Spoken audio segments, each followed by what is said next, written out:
உலக மகளிர் தினத்தையொட்டி நாகையில் சட்ட விழிப்புணர்வு முகாம் நடைபெற்றது.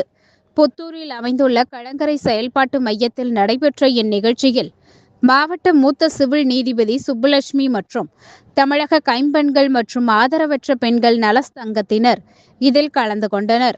அப்போது பேசிய பெண்கள், கைம்பெண்களுக்கு தனி அமைச்சகம் வேண்டும் என வலியுறுத்திய அவர்கள், அதற்கான அலுவலகத்தை அந்தந்த மாவட்ட ஆட்சியர் வளாகத்தில் அமைக்க வேண்டும்.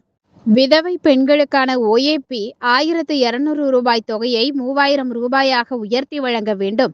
கணவனால் கைவிடப்பட்ட பெண்கள் மற்றும் தனித்து வாழும் கைம்பெண்களுக்கு பட்டாவுடன் கூடிய வீடு வழங்க வேண்டும் உள்ளிட்ட கோரிக்கைகளை அவர்கள் வலியுறுத்தினர்.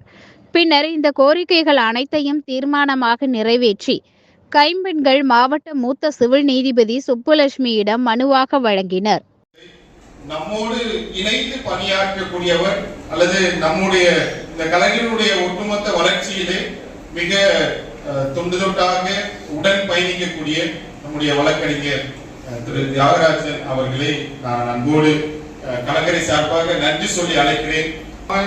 எப்படி இந்த அடுத்தடுத்த நாட்கள்ல நம்ம புரிஞ்சுக்கிட்டு பணி செய்வது சார்ந்த பணிகள்ல தெளிவுகள்ல நாம் எப்படி இருந்தால் நமக்கு இது உதவியாக இருக்கும் என்று பகிர்ந்து கொள்வதற்கு அவர்களை அழைக்கிறேன். நாம வருகிறார். அதனால அதுக்கு முன்னாடி இது ரெண்டையும் முடிச்சுட்டு நம்ம சாப்பிட்டு இன்னைக்கு என்ன நாள் நடந்துட்டு தெரியுமா? உலக மகளிர் தினம். அது என்னைக்கு அந்த நாளை கொண்டாடுறோம்? மார்ச் 8 உலக மகளிர் தினத்தை முன்கூட்டியே நடத்துறோம். அப்படின்னா இன்னிலிருந்து ஆரம்பிச்சு ஒரு வாரத்துல நடந்துட்டு இருக்கு. இந்த மாசம் இன்னைக்கு தேதி 4, 1ஆம் தேதியிலிருந்து பல நிறுவனங்கள், கல்லூரிகள், நீதிமன்றங்கள் கூட தொடர்ந்து இந்த மகளிர் தினத்தை கொண்டாடுறாங்க.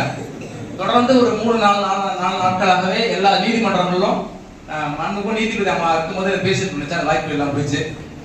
எல்லா நீதிமன்றங்களிலும் நீதிபதிகள், அங்க இருக்கிற பெண் வழக்கறிஞர்கள் எல்லாருக்கும் போட்டிகள், கருத்தரங்கம், எல்லா நிகழ்ச்சியும் நடந்துட்டு தான் இருக்கு.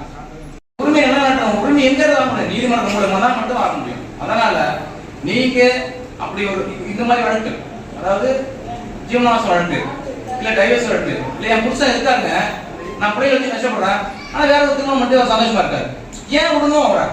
அவரு சந்தோஷமா வேற ஒரு 2வது திருமணம் செஞ்சுட்டு இருக்கும் பொழுது நீங்க உங்க பிள்ளைகளை அவங்க பாத்தீங்கன்னா அந்த மனுஷன்ல சரியா சாப்பாடு கொடுக்க முடியாது, ஆனா கொடுக்கணும்னு ஆசை இருக்கும், சரியான சாப்பாடு கொடுக்க முடியாது, நல்ல துணிமணி கொடுக்க முடியாது, நல்ல படிக்க கஷ்டப்படுவீங்க, ஆனா ஏதோ ஒரு கூலி வேலை பார்ப்பாங்க. அந்த கூலி வேலையை பார்த்துட்டு சரியான நேரத்தில் அவங்க சமைச்சு கொடுக்க முடியாது சொல்லலாம். அப்ப அப்படி சில சூழ்நிலை நடக்கும் போது அந்த பிள்ளைய அந்த குழந்தைகள் சரியான முறையில் படிக்க முடியாத சூழ்நிலை உருவாகிறது வாய்ப்பு இருக்கு. அதையெல்லாம் உள்ளடக்கி நீங்க கோர்ட்டுக்கு போகணும்.